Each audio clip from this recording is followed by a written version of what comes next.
नमस्कार फ्रेंड्स, मैं आपके साथ एक ऐसे विषय में बात करना चाहता हूं जो कि मेरे स्टूडेंट्स बहुत ज़्यादा फेस करते हैं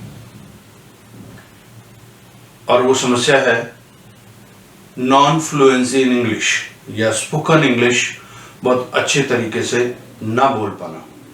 मैं आज इस विषय को हिंदी में ही संबोधित करूंगा और मैं चाहता हूं कि मेरे जो स्टूडेंट्स या कोई भी व्यक्ति जो इस तरह की प्रॉब्लम्स को फेस करते हैं, दो चार बातें मैं अपने जीवन से लेकर आपके साथ शेयर करूंगा और I hope you will like those points. सबसे पहला जो काम आपको करना है इंग्लिश लैंग्वेज या किसी भी लैंग्वेज में फ्लुएंसी सीखने के लिए, कि आपके पास वो पैशन, आपके पास वो जुनून, आपके पास वो जज्बा होना चाहिए कि yes, now I am going to understand this language properly and I'll be able to make myself to speak very fluently in that language। तो करना क्या है मित्रों, उसके लिए आपको अपने माइंड में सबसे पहले ये डिसाइड करना है कि yes I can, मैं कर सकता हूँ। क्या मैटर करता है कि if I am from rural background, क्या मैटर करता है कि मेरे को बचपन में पढ़ने का मौका नहीं मिला, क्या मैटर करता है कि मेरे को अब तक इंग्लिश लैंग्वेज में फ्लुएंसी नहीं आई, कोई फर्क नहीं पड़ता। जिस दिन जागो उसी दिन सवेरा। आपके में अगर जुनून होगा, आप में अगर वो पैशन होगा, तो फिर दूसरा स्टेप आता है। दूसरा स्टेप आता है believe and focus. Believe and focus. Focus में आपको दिन रात उस लैंग्वेज की थॉट्स को, उस लैंग्वेज के एनवायरनमेंट को, उस लैंग्वेज की कन्वर्सेशन को आपको आत्मसात करना है, आपको उसमें रमन करना है। यस, अब तरीके मैं बताता हूं साहब कैसे आप अपने आप को सराउंड कर सकते हैं। पहले सबसे पहले आपने एक डिसाइड कर लिया कि yes, now I am going to improve my speaking English. सबसे पहले आपको अपने आप को एनवायरनमेंट में, उस एनवायरनमेंट में सराउंड करना है जहां पर कि आपको अपॉर्चुनिटीज मिलती है इंग्लिश बोलने की।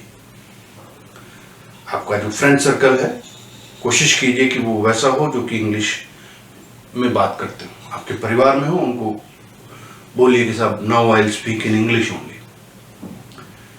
उसके साथ साथ जब आप जो कंटेंट देखते हैं वो हिंदी चैनल से आप इंग्लिश चैनल्स पर शिफ्ट कर दीजिए, और अगर हो सकता है तो उसमें सब टाइटल्स वाले जो इंग्लिश के सब टाइटल्स हैं उनको भी देखिए या वो फैसिलिटी भी एक्टिवेट कर लीजिए।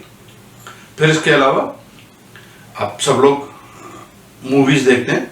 मूवीज में आई विल रिकमेंड कि आप ब्रिटिश मूवीज विद सब टाइटल्स देखें। एक बार नहीं, बार बार देखें। उनकी कन्वर्सेशन स्टाइल को ऑब्जर्व करें। Observation is of Paramount importance. और जैसे ही वो ऑब्जर्व करते हैं आप, तो आपके खुद जीवन में वो इंग्लिश जो है आने लग जाती है। फिर उसके बाद आप न्यूज़पेपर पढ़ें, बुक्स पढ़ें, but start with the minimal doses. Don't try to digest all the food in one day. You will get energy when you take food at regular intervals. Same goes with the language और any learning also. You have to take it in small doses, but at the backdrop of your mind, your learning quotient should be very very high. Your quest should be very very high. Your passion should be very very high. तो दूसरा आपको मित्रों ये करना है, जो मैंने भी किया था, कि आपको अच्छी बुक्स को इंग्लिश में पढ़ना शुरू करना पड़ेगा। Start with one small book, then go to another, then go to another, and then go to other books also. Plus, don't read one book only once. Please read it twice, thrice, 4 times, 5 times also. होगा क्या उससे?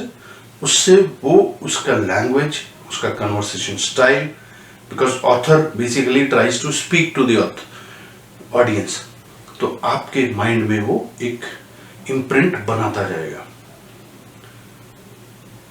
और धीरे धीरे आप साथ साथ में अपने कम्युनिकेशन में भी, अपने व्यवहार में भी लेके आ रहे हैं इंग्लिश। फिर आपने फ्रेंड सर्कल्स भी वैसा बना लिया, परिवार में भी आप वैसा बात करते हैं, तो धीरे धीरे I don't see that you will not be able to learn good spoken English.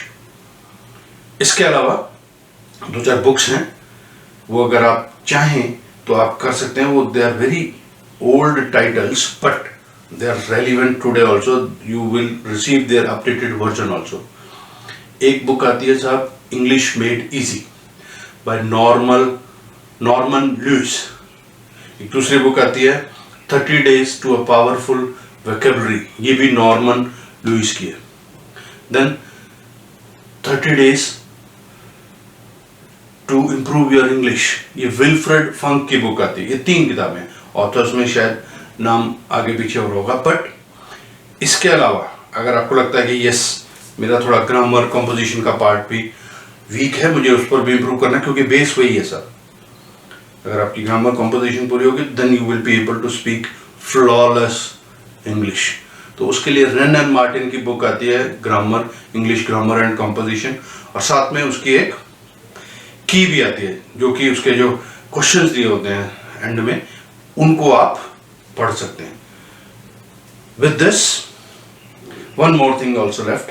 आजकल आप एंड्रॉयड फोन यूज करते हैं, सब कुछ करते हैं, तो आपके फोन में कोई भी आप बढ़िया डिक्शनरी, लर्नर्स डिक्शनरी इंस्टॉल कर सकते हैं। प्लस आप उनके न्यूज़लेटर्स के लिए आप सब्सक्राइब कर सकते हैं। तो आपके ईमेल में रोजाना एक नया वर्ड आ जाता है विद ऑल द हिस्ट्री। तो this is how you can learn, it is not very tough. तो ये आप करेंगे तो I hope you will have fluency in English. Thank you very much. Thank you. I hope you like this video. If you like this video, please subscribe this in huge numbers. Thank you. Thank you very much.